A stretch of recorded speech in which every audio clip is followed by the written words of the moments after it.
I think even before you type in www.chatgpt as on your search engine, go with the intention that you're going to stay true to yourself.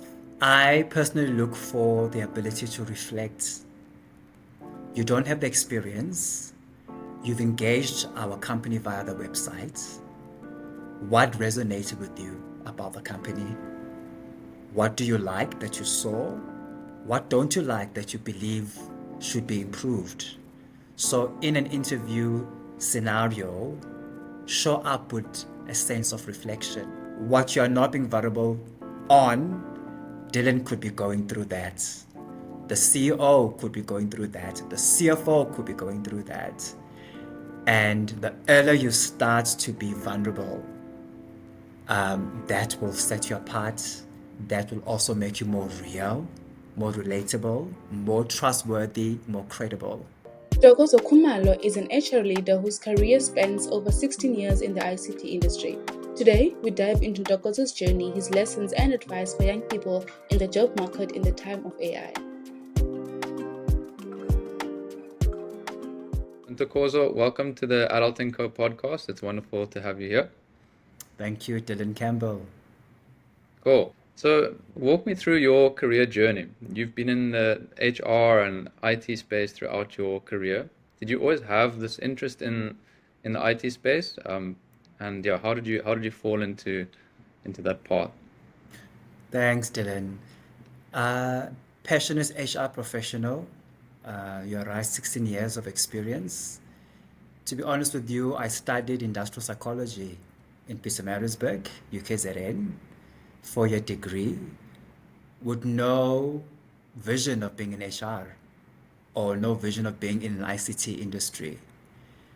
My vision was to work with burnt victims of fire, children to be specific. I wanted to develop, coach those victims of fire. That was in my heart.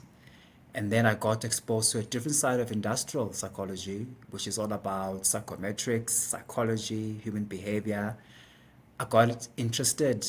I asked questions. I got deeper into the subject.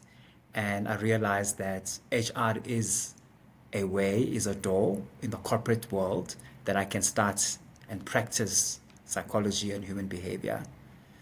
Applied, graduate program. IBM was the first organization I worked for.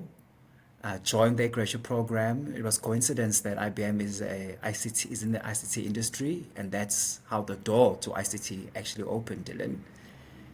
It was not a dream. It was not written down, journal to say this is where I'm going to be. It IBM wasn't on found the me. vision board.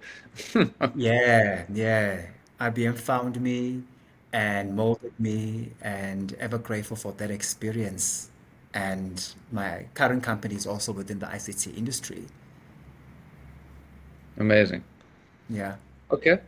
And yeah, I mean, you've been involved in this corporate space for a long time, for 16 years, as you said. And what I've seen with the younger generations now, there's often more of a reluctance to get into the corporate space. But you've obviously been there for a long time and you've been thriving there. So what advice would you give to young people who are maybe a bit hesitant or a bit concerned about moving into that space in terms of Yeah. their own meaning in life? Yeah. Great question, Dylan. I always say to my friends, wherever you're located for a reason. And I think as young people, we need to uplift our understanding of work. Just because you work in a corporate and you're a software engineer, you're not just a software engineer. Your work goes beyond being a software engineer, being a coder, being someone who does testing or analytics, whatever you are serving the organization. Before you're a software engineer, you are a human being. You're a brother, you're an uncle, you play different roles. You're a teacher, you are an advisor. So corporate just happens to be the location. You need to come into that location with an understanding of who you are. Before you're a software engineer, you're someone that can change the destiny of someone else. You're someone who's got experiences that you can share. You're also someone that is open to receive from those that have been there before you. Because you are young, you're probably starting off as a learner, intern, or graduate, or a first entry level worker. So you need to be absorbing from different individuals who have walked the path before you. So my message would be, don't be reluctant. Look at the corporate setting as a location. What you need to be thinking and aligning is why you are there and what impact you're going to make for yourself and to others as well. That's the philosophy I live by, Dylan. That's a beautiful philosophy. And I mean, obviously, you found your space within the or your uniqueness within the corporate space. Could you tell us a little bit more about, yeah, what is it what's your secret sauce? Like, what's your uniqueness that you have found you can leverage throughout your career? Oh, I've been pondering on that question, Dylan, and I sum it up as a storyteller. I think that sets me apart from my colleagues. If I look at the feedback I've received through developmental assessments, whether it's a Hogan assessments or Innogram assessments, and also 360 feedback that I've asked and received, I am impactful as a storyteller. And I know when people think of the word story, they think fabrication, imaginary. Let me unpack storytelling. Storytelling is communication, it's inspiration. You move people, you inspire people through stories, real stories, emotional stories, stories of hardship, but most importantly, stories of celebration and victory. So that has set me apart to my other colleagues because storytelling has allowed me to be more relatable to my stakeholders, relatable to my peers. I don't look at them as a number, but they are a Dylan Campbell, they are Ntokozo Khumalo. So we relate from a story perspective. For me, I find meaning in even your name. I'm interested to know, what does Dylan mean? What's the history of the name Dylan? Because we connect through communication. I think we forget as young people that communication is the greatest currency you can have. And if you don't master the art of communication, you're going to remain a software engineer, probably stagnant, probably not elevate, because to be promoted to the next level, you need to talk. You need to ask for the exposure. You need to show up and say, this is my portfolio of evidence of what I've done, Mr. Manager. I'm ready for the next. It takes stories, it takes profiling yourself. I think that would be my source. That's beautiful. And I think, again, because we're working with a lot of young people, and if you think about what we're learning in school or tertiary, we're often not learning these kind of softer skills, which actually have such an impact on our career trajectory and our career growth. So Spot on. Spot that's on. beautiful. Okay, and I want to move now into more of the recruitment space and kind of advice for young people who are applying for roles and looking to kind of skyrocket their careers. So you are obviously involved in the recruitment space. How has AI started to change the recruitment landscape in recent years? There's a lot of research on AI. There's a lot of pros and cons. So two different camps. And I'm not here to choose or settle on a camp. But I'm going to share with you how it has impacted, from a positive stance, the bottom line, efficiency in the recruitment process. Specifically, I suppose you never truly understand what a person does until you ask them and they tell you what they do. A life of a recruiter is to receive, screen CVs. The unemployment rate is so high in South Africa. If you can imagine, a role is being advertised to hire graduates, a typical recruiter will receive plus minus 2,000 CVs. AI has made the shift from manual screening to a more automated, more insightful approach to screening those CVs. AI has contributed in terms of looking at the job description. We're hiring a graduate position.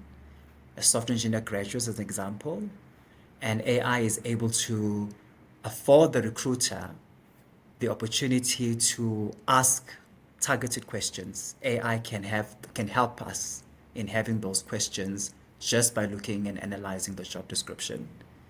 So from that perspective, it makes the recruitment process shorter and more efficient from a recruiter perspective. From a candidate experience perspective as well, again, there are pros and cons. Some people have showed are favorable to the experience. What do I mean by that? Typical traditional recruitment is a Ntokozo in person interviewing a Dylan. AI is a different context. It is a machine. It's a pre-recorded voice that has been obviously developed and configured.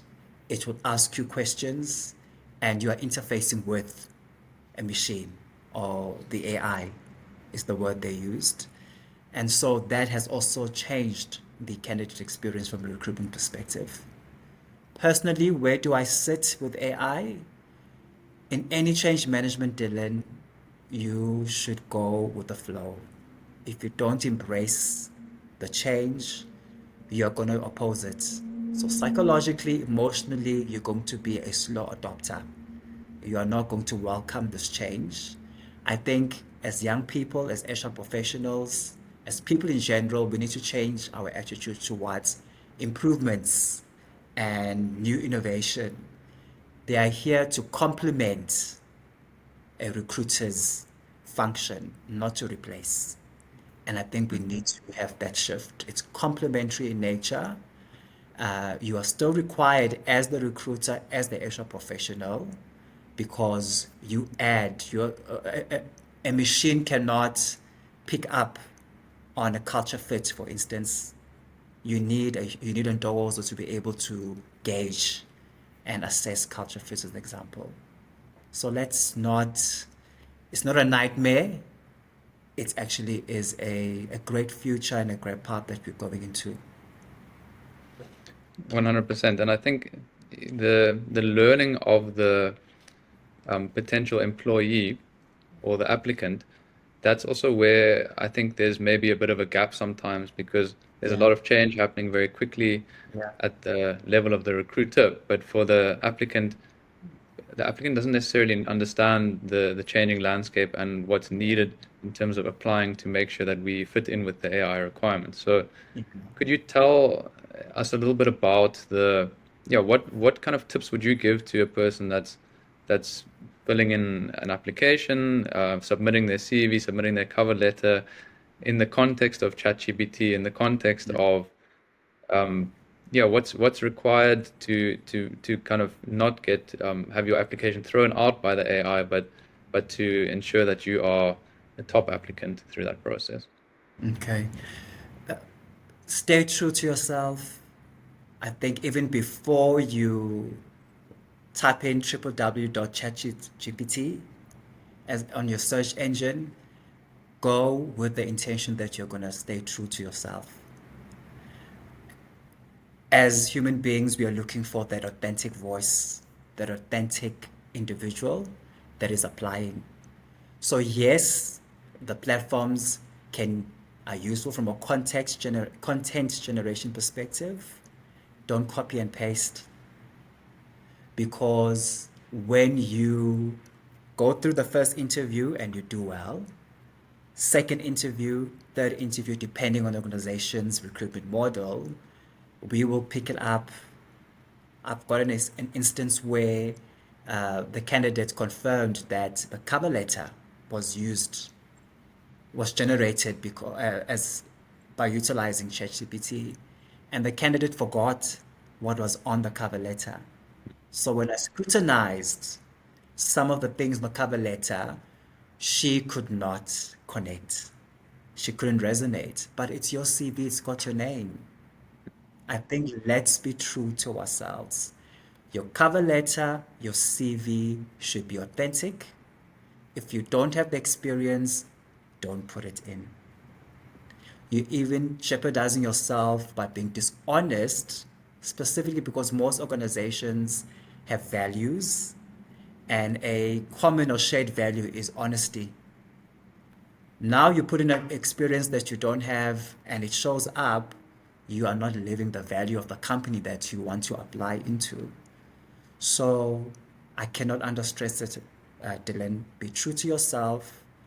Um, put document the things that are authentic, that are real, and also have a perspective that you're competing with other individuals, so you want to stand out.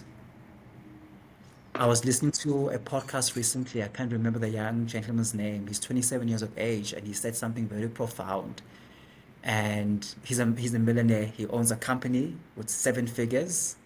And he said one of the things that helped him is that he sought people that had been where he wants to be.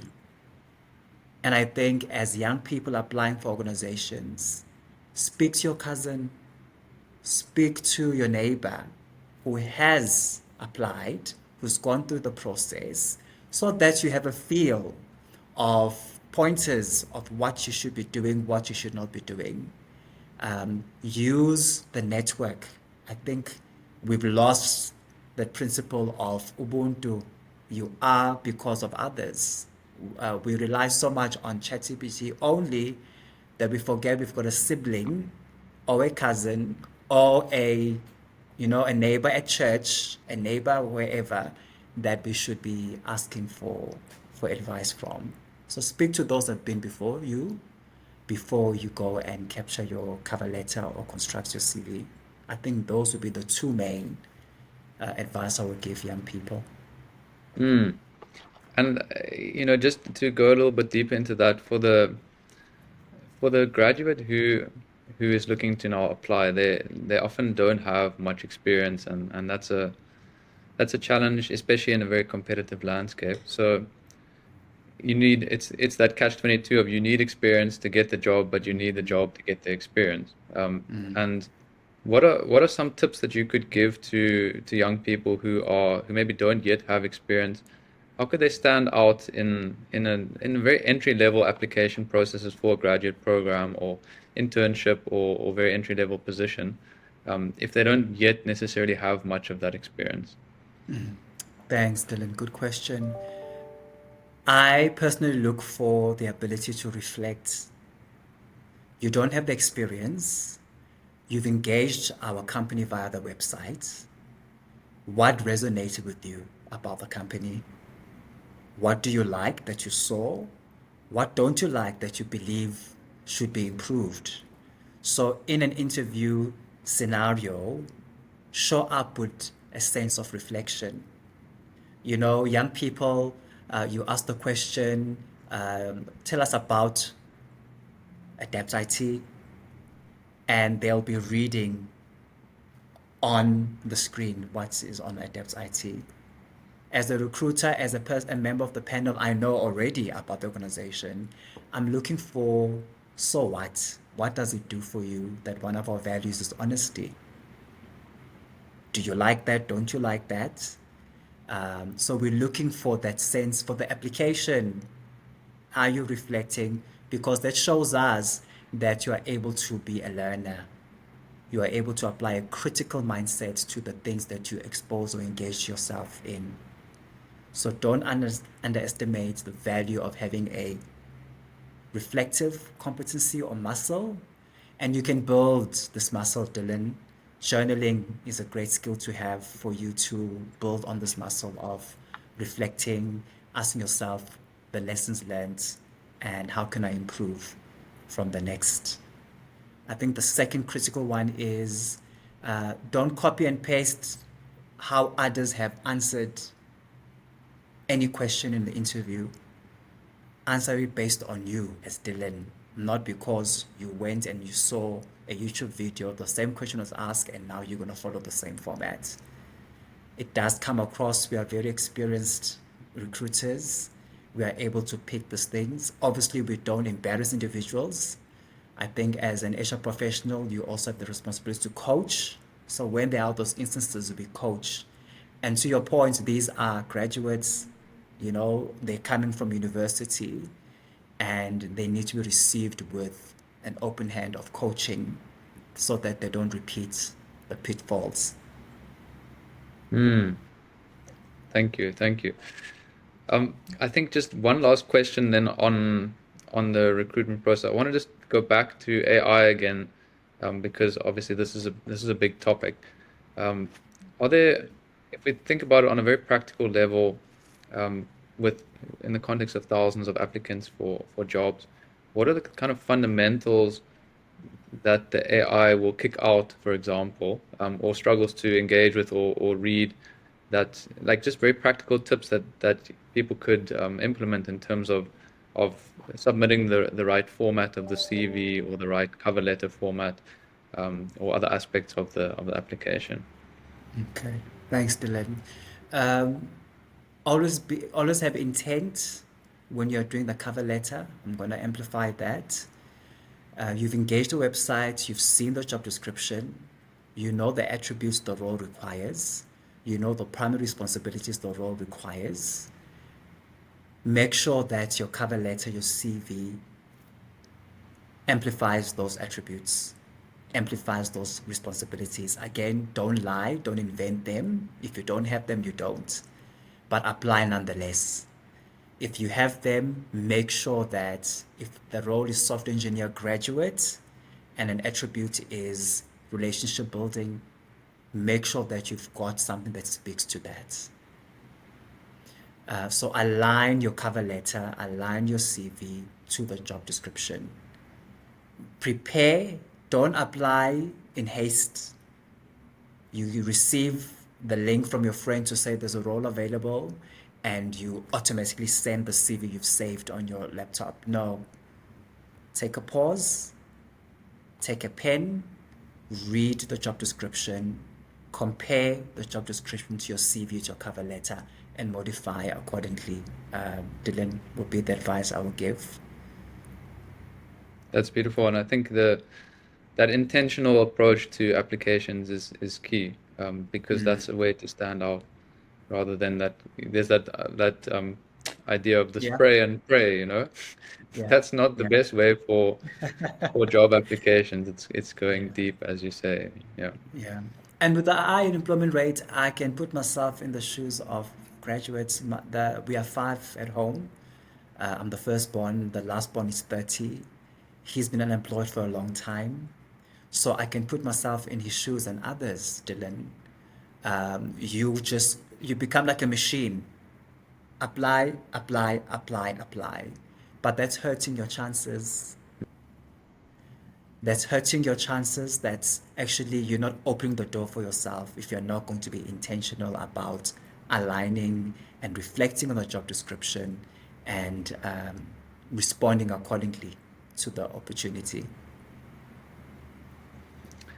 Okay. Thank you for all of those insights. I think these are very, very valuable for particularly graduates, but also anyone that's at in the early phases of their career or looking to apply for a new job. I think, yeah, in the competitive landscape we're in now, Yeah. it's really important to know how you can set yourself apart and how you can leverage your uniqueness to make an impact ultimately and be the best that you can be. Yeah. I want to just ask, yeah, is there anything else you want to add there? You sparked something when you said that you prompted another reflection. You know, one of the mistakes I made growing up was not embrace a skill because it was not popular. So I wouldn't speak about it. I wouldn't put it on my CV. It wouldn't be part of my elevator pitch because it's not a popular skill. You know, each year you go into LinkedIn and they've got top five skills, ICT, you know, and you find that the skill that uniquely sets you apart is not in the top five. And then you hide and you dim that skill. I think I would advise the young people are still on the concept of being true to yourself. Don't dim the skill that you know. People say you're good at this. Um, at school, people are always complimenting you on the skill. Don't dim it. Put it on the CV. See how it's going to enable you in the corporate perspective. One of the things I like to do is I like to gather individuals and we share life lessons and that's a skill that is needed in the corporate space. But for a long time, I was embarrassed of that competency of that muscle. You know, I thought it would be perceived as someone that just wants to hear people's stories, you know, like a gossiper. But it's not that. You know, let's look beyond the perceptions and the stigma around certain skills and how people interpret certain skills. If it's a skill and it's been a frequent area of praise and recognition for you, please make sure that you blow your own horn. That's a beautiful point. So, Ntokozo, I want to end off just by asking you, obviously, you giving a bit more context into your earlier self, but if you had to give yourself some advice, your younger self, who was just starting out the adulting journey and moving into adulthood, what would have been, in hindsight, what's that piece of advice you would give yourself? Oh, there's so many. I think the top two, Dylan, are as follows. The first one is vulnerability. As a man, be vulnerable. As an African man, be more vulnerable. As a Zulu African man, be even more vulnerable. I think that will be a game changer for an early professional. Your vulnerability, you know, nothing new under the sun. What you're not being vulnerable on, Dylan could be going through that.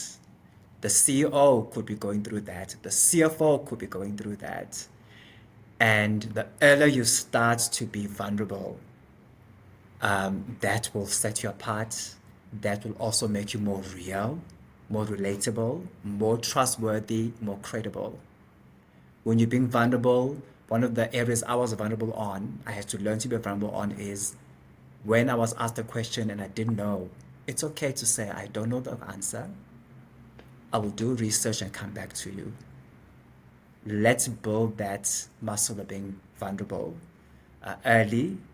And I think for me, I would have said that to my younger self. The other key one is stagnation, Dylan. Stagnation kills. You actually literally die. If not spiritually, physically. I mean, you can look at research on the impact of stagnation. Stagnation in terms of your mental knowledge. Are you reading more? Are you exposing yourself to different types of genres? Are you upskilling yourself in your expertise? What's the next area you want to go to? Are you digging deep into that next area in terms of your knowledge? Stagnation as well in terms of speaking out. You have a voice, you are unique, so speak. I think those would be the top two I would say to my younger self. Beware that stagnation kills, so seek the knowledge. Don't limit your voice. And lastly, be authentic. Yes, be authentic. Sorry. My train of Beautiful. thoughts. I just want to Be like close off authentic. with a just to say thank you first of all for making the time, but also I think you have touched on so much of the humanness and the authenticity and the storytelling, which has been your secret sauce. But it's that human to human connection which is so important. And I think it's easy in the world of work to forget that at the end of the day we're dealing with Yeah, humans yeah, and human beings are emotional. And if yeah, we can connect on that level with people, then there's yeah, so many more opportunities that come through yeah. for us. Sure, Yeah. there's so much potential in the human touch. Before you're a physical body, you're a spirit. You know, you've got a soul, and we need to realize that. I think the minute or the moment we look at each other as souls, will do so much more. Will do so much more. Thank you for your time, Ntokozo. Much appreciated. Thanks, Dylan. You're welcome. All the best.